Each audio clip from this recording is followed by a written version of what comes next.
مشتاق احمد یوسفی کی سوانح عمری زرگزشت، قسط نمبر 16 اور چیپٹر کا نام جانا ہمارا کاکٹیل پارٹی میں۔ تمہارے پاس ڈی جے ہے؟ مسٹر اینڈرسن نے پوچھا۔ یہ کیا چیز ہے؟ Dinner jacket with black tie.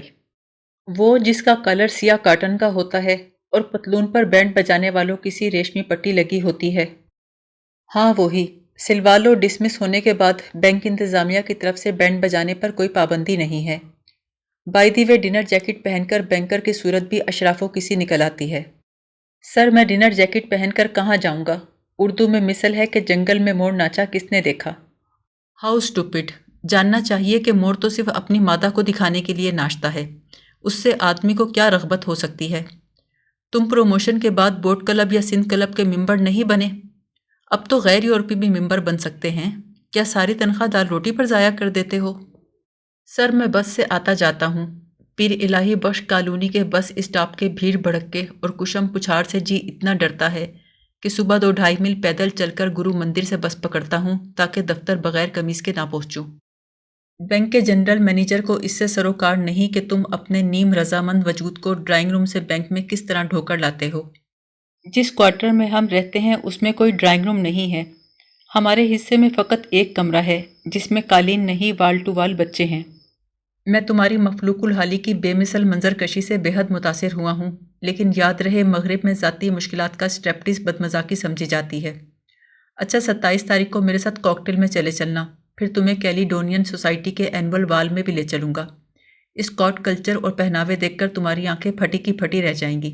افسوس تمہارا کوئی معقول فارمل ڈریس نہیں، تم لوگوں کے جتنے پہناوے ہیں سب کے سب ان سائنٹیفک۔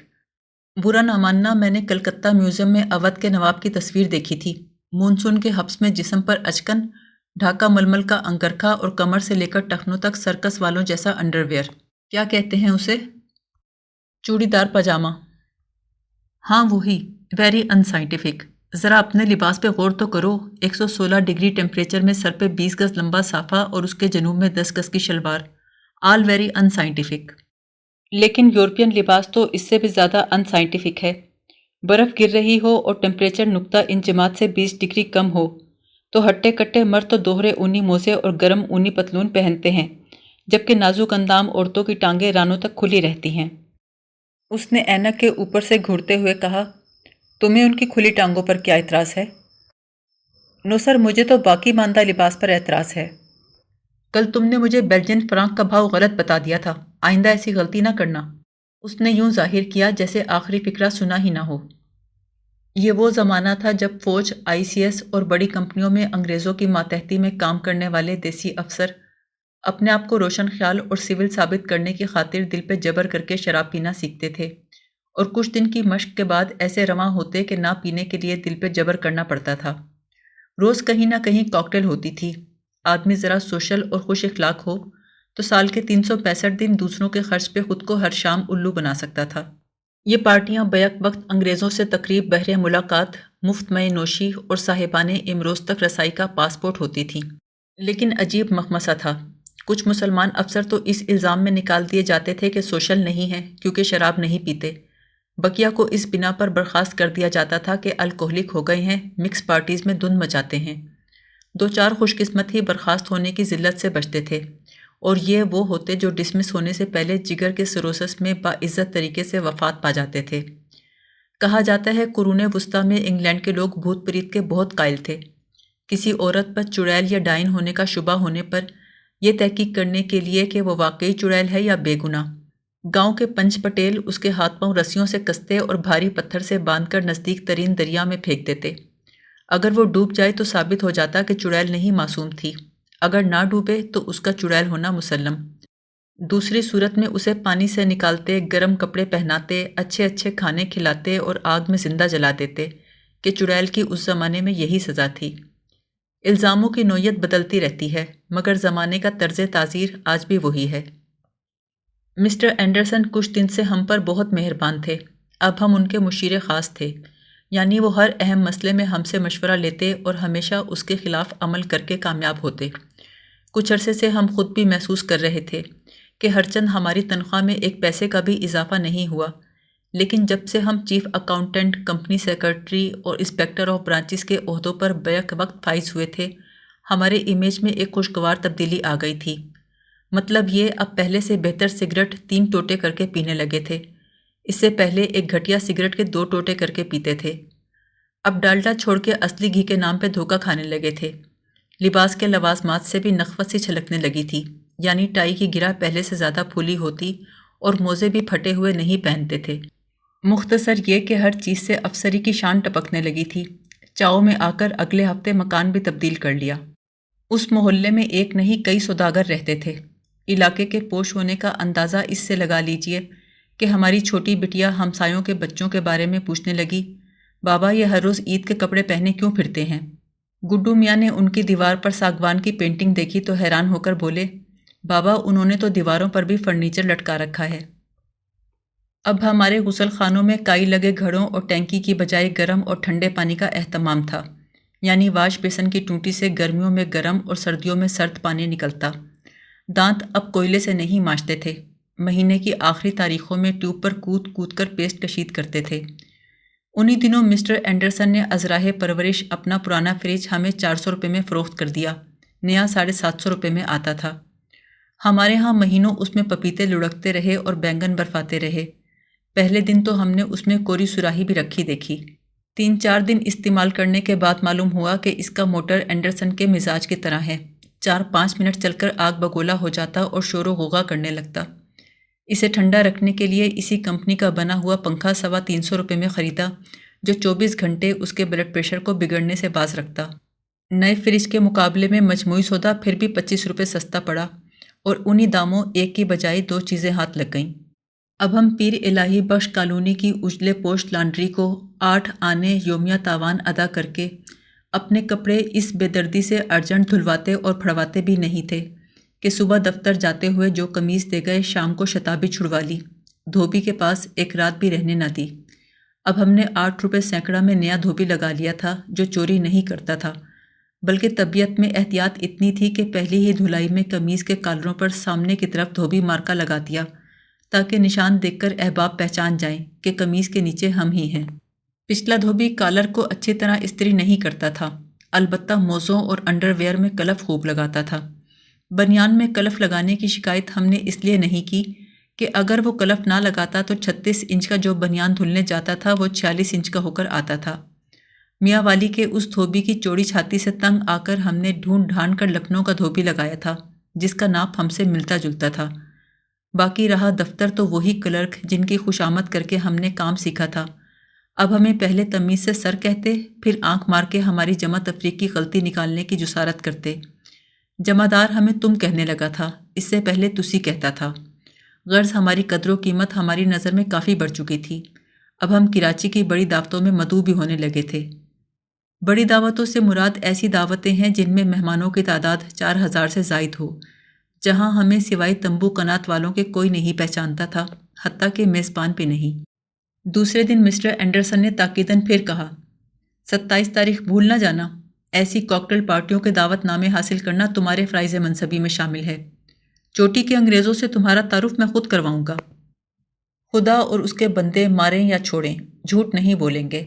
جب مسٹر اینڈرسن نے یہ بتایا کہ کاکٹیل پارٹی میں شراب پینا فرائض منصبی میں شامل ہے تو ایک بار تو عجیب روحانی انشراح محسوس ہوا۔ دھیرے دھیرے پارٹی کی تیاریاں ہونے لگیں۔ سب سے پہلے پروفیسر قاضی عبدالقدوس ایم اے سے کاکٹیل پارٹی کے آداب بے خودی کے بارے میں استفسار کیا۔ انہوں نے کم و بیش وہی معلومات فراہم کیں جو شیخ سعدی کے زمانے میں بھی دستیاب تھیں، یعنی شراب، شباب اور دولت پا کر جو مست نہ ہو وہی مرد ہے۔ پوچھا جن بیچاروں کو یہ لانتے میسر نہ ہوں، ان کے مرد ہونے کا بھی کوئی چانس ہے کہ نہیں؟ بولے ہے کیوں نہیں، مرد باید کے ہراساں نہ شود۔ ہراساں ہونے پہ عرفی کا ایک شعر سنو۔ انہوں نے جو شعر سنایا اس کا عرفی سے ہی نہیں ہراساں ہونے سے بھی کوئی تعلق نہیں تھا۔ شعر کا سرور بڑھنے لگا تو فرمایا، غالب نے تو میں کے مقابلے میں شہد کو مغز کی قے قرار دیا ہے۔ کبھی تم نے غور کیا شراب کو ڈرنک کہا جائے تو کم حرام معلوم ہوتی ہے؟ پارٹی میں جب نظریں نظروں سے اور شرابیں شرابوں سے ملتی ہیں تو کاکٹیل کا نشہ ہرجائی کے پیار کی مانند تند و تیز ہو جاتا ہے۔ تو کیا اب لوگ شرابوں کا بھی دین الہی بنانے لگے ہیں؟ بولے اسی کو تو کاکٹیل کہتے ہیں۔ پوچھا یہ بتائیے کاکٹیل میں گلاس کون سے ہاتھ میں پکڑتے ہیں؟ فرمایا دائیں ہاتھ میں۔ تو پھر مصافحہ کون سے ہاتھ سے کریں گے؟ ایک لمحے کو چکرا گئے، پھر کچھ سوچ کر بولے اگر دوسرے نے بھی گلاس دائیں ہاتھ سے تھام رکھا ہو تو پھر بائیں ہاتھ سے مصافحہ کرنا واجب ہے۔ مرزا عبد الودود بیگ سے صلاح کی تو اس ابتدائی اعلان کے بعد کہ کاکٹیل پارٹی ملک کی مضبوط ترین پارٹی ہے، فرمایا 2 پریکٹیکل ٹپ دیتا ہوں۔ اول یہ کہ یہ کڑوی شے ہوتی ہے، پیتے ہوئے منہ نہیں بگاڑنا چاہیے۔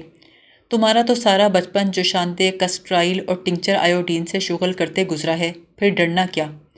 کسی نے کیا خوب کہا ہے، جو پینے والے ہیں وہ پی کے منہ بناتے ہیں، جناب شیخ ہیں جو منہ بنا کے پیتے ہیں۔ پوچھا اور اگر ہم بالکل نہ پئیں تو کس وقت منہ بنانا مناسب ہوگا؟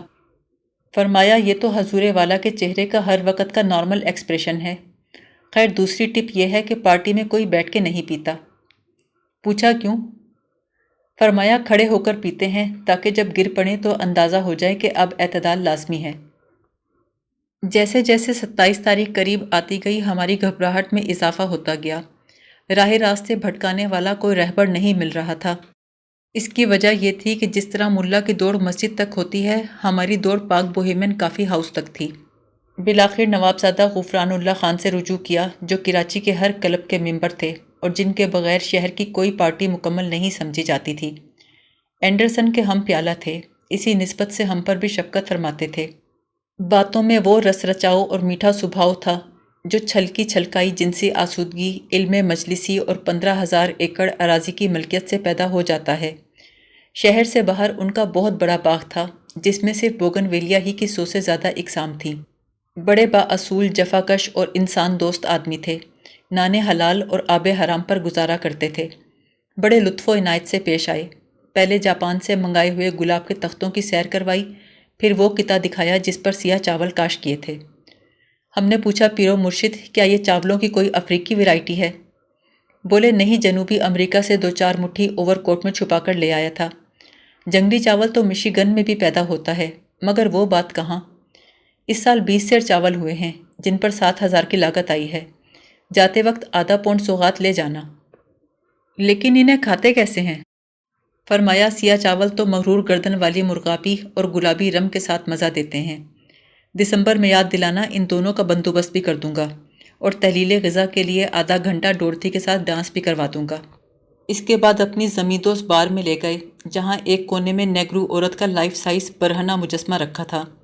نیم تاریکی میں غور سے دیکھا تو اس کے ایک ہاتھ میں شبتاب تسبیح اور دوسرے ہاتھ میں انسانی کھوپڑی کا پیالہ تھا۔ انہوں نے 4-5 بٹن دبائے تو رنگ برنگی روشنیاں سی پھیل گئیں۔ پھر اپنا ڈیپ فریزر دکھایا جس میں انواع و اقسام کی شرابیں جانے کب سے برف میں لگی منتظر تھیں کہ کوئی تشنا کام آئے اور آتش جگر بجھائے۔ خدا جھوٹ نہ بلوائے، ڈیپ فریزر کی لمبائی چوڑائی ہمارے کمرے کے برابر ہوگی، جو گرمیوں میں ایسا تندور ہو جاتا کہ کبھی کبھی ہم کچی سراہی گال سے لگا کر آنکھیں موند لیتے۔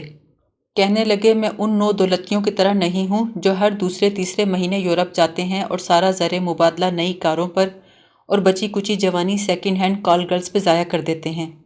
میں تو دوسرے ملکوں سے نایاب وائن کے سوا کوئی اور چیز لانا لحم خنزیر کے برابر سمجھتا ہوں۔ یہ ڈیپ فریزر لانے کا گناہ گار ضرور ہوں، سو وہ بھی انہی بوتلوں کو قرینے سے رکھنے کی خاطر۔ ایسی خوبصورت سبک سبک رنگا رنگ بوتلیں اور بلوری سرائیاں ہم نے زندگی میں پہلی بار دیکھی تھیں۔ ہماری نگاہوں کو ان پہ آوارہ ہوتے دیکھ کر کہنے لگے 3-4 پسند کر لو، خالی ہوتے ہی تمہارے گھر بھجوا دوں گا۔ ایک میں نیک شگون کے لیے منی پلانٹ لگا کر برآمدے میں لٹکا دینا، دوسری کا ٹیبل لیمپ بنا کر اس کی مدھر روشنی میں معاشیات کی کتابیں پڑھا کرنا۔ کہا مرشد ایک بات سمجھ نہیں آئی، نشہ تو نشہ ہے، دیس دیس کے لیبل سے کیا فرق پڑتا ہے؟ کہا لگا کر بولے برخوردار، گھونسا، چٹکی، چھری، گنڈاسا، بندوق، ہر ایک کی چوٹ ایک سی نہیں ہوا کرتی، ہر پھول ہر ناری کی بو باز جدا ہوتی ہے۔ وسکی بہت حساس، بڑی تنک مزاج ہوتی ہے، کبھی کسی نمازی بیرے کا ہاتھ بھی لگ جائے تو بخدا سارا نشہ غارت ہو جاتا ہے۔ نشہ بڑی نازک شے ہے، یہ نازک سا فرق تمہاری سمجھ میں آ گیا ہوتا تو آج تمہارے شانے شیمپین کی بوتل کی طرح ڈھلکے ہوئے نہ ہوتے۔ اس نازک فرق کو ذہن نشین کرانے کے لیے انہوں نے شیمپین کی بوتل نکال کر دکھائی تو ہمیں بیچاری پہ بڑا ترس آیا۔ پوچھا اس کینٹر میں کیا دھرا ہے؟ بولے روسی وڈکا ہے، ایک گھونٹ لیتے ہی آدمی پیچھے مڑ کر دیکھتا ہے کہ کس نے گھوسا مارا، سمجھو ایک ہی چلو میں الو۔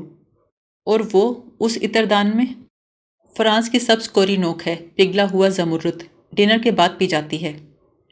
اور وہ اس بلوری مقدر میں، یہ افریقی وائن ہے، سچ پوچھو تو مردوں کی ڈرنک بس یہی ہے۔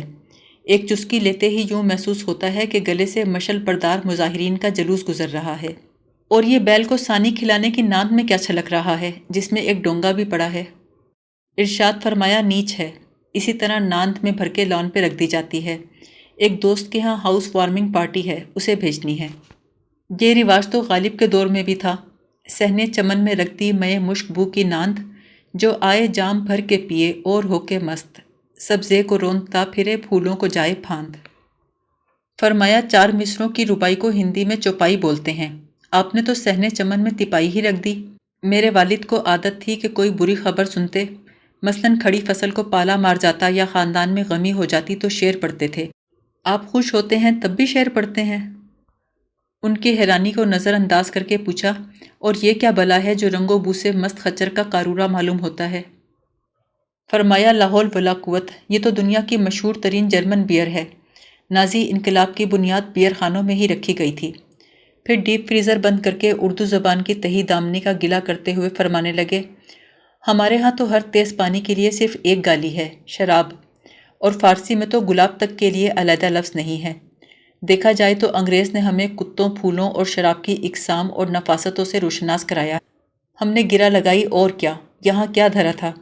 کہیں تھا مویشی چرانے پہ جھگڑا، کہیں پانی پینے پلانے پہ جھگڑا۔ فرمایا مویشی چرانے پہ جھگڑا تو عرب میں ہوتا تھا، اپنے ہاں تو مویشی چرانے پر ہوتا ہے۔ 2-2.5 گھنٹے اسی طرح سوال جواب کے بعد رہنمائی کاکٹیل مکمل ہو گئی۔ پہلا اصول انہوں نے یہ بتایا کہ جب تک کوئی مشترکہ شناسہ تعارف نہ کرائے کسی سے بات نہ کرو۔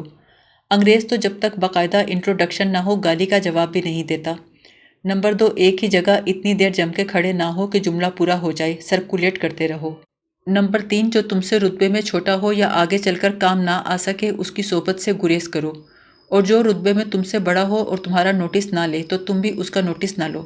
نمبر 4، سنجیدہ گفتگو سے پرہیز کرو ورنہ لوگ سمجھیں گے تم ابھی سے بہک گئے ہو، اور نشے میں کوئی گر پڑے تو بھول کر بھی اس کی نیند میں مخل نہ ہو۔ نمبر 5، اگر ٹماٹر کی گات پر توکل کرتے ہو تو کسی سے یہ ہرگز نہ کہو کہ شرعی ممانعت کی وجہ سے نہیں پی رہے ہو، خونی پیچش کا بہانہ کر دو۔ نمبر 6، اگر سافٹ ڈرنک یا لیمو پانی پی رہے ہو تب بھی لیڈیز سے بہکی بہکی باتیں کرتے رہو۔ کاکٹیل پارٹی کا سب سے بڑا فائدہ یہ ہے کہ مردوں کو بدتمیزی کرنے کا موقع مل جاتا ہے۔ عورت اگر خوبصورت ہے تو فلرٹ اس کا حق ہے، اور اگر بدصورت ہے تو اس سے فلرٹ کرنا آدمی کا اخلاقی فرض۔ ویسے تم بہت کم سخن ہو، آدم جی کی پارٹی میں خواتین سے تعارف کے وقت تم اپنی نکٹائی، نیت اور اینک درست کرتے رہ گئے۔ بچے، ایسے سمے تو پلک جھپکانا بھی روپ کا اپمان ہے۔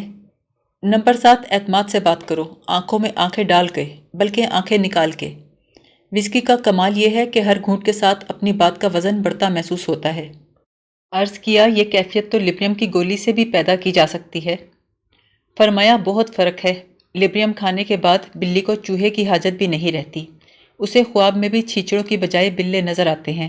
لیکن شراب کی بات الگ ہے، شراب پی کر تو چوہے کی مونچھیں بھی اتنی اکڑ جاتی ہیں کہ اپنے بل میں بھی داخل نہیں ہو سکتا، الٹا بلی کی تلاش میں نکل کھڑا ہوتا ہے کہ کدھر رہ گئی وہ مردود۔ عرض کیا استاد ذوق نے فرمایا ہے، پیرے مغاں کے پاس وہ دارو ہے جس سے ذوق، نہ مرد مرد مرد جواں مرد ہو گیا۔ بولے 8واں اصول یہ ہے کہ جب ہر بات فنی اور ہر چہرہ حسین دکھائی دینے لگے تو فوراً کوئی ترش چیز کھا لو، اور اگر ترش چیز دستیاب نہ ہو تو بٹوے میں سے بیوی کی تصویر نکال کر دیکھ لو۔ نمبر 9، ڈھیلے کالر کی قمیص پہن کر جاؤ۔ انگلینڈ میں اس صدی کے اوائل میں جسے ایڈورڈین دور کہا جاتا ہے، اونچے کلبوں میں کم عمر چھوکرے صرف اس کام پر ملازم رکھے جاتے تھے کہ جیسے ہی معزز مہمان کرسی سے لڑک کر گرے وہ میز کے نیچے گھس کر کالر ڈھیلا کر دیں تاکہ دم گھٹنے سے اس کی موت کلب میں واقع نہ ہو جائے۔ نمبر 10، واپسی پر اپنا سارا وزن کار کے بریک پہ ڈالے رکھو، بجلی کے کھمبے سے کار روکنے سے گریز کرو۔ نمبر 11، نشہ گہرا ہو جائے تو طبیعت سچ بولنے پر بے تحاشا مائل ہوتی ہے، لہٰذا گھر پہنچ کر بیوی سے بات چیت کرنے سے پرہیز کرو۔ نمبر 12، صبح آنکھ کھلتے ہی محسوس ہونے لگے کہ معاشرے میں اندھیر مچا ہوا ہے، حکومت اپنی پالیسی سے قوم کو تباہی کے غار میں دھکیل رہی ہے تو ایک اسپرین کھا لو، 10 منٹ کے اندر اندر حکومت کی پالیسی میں افاقہ محسوس ہوگا۔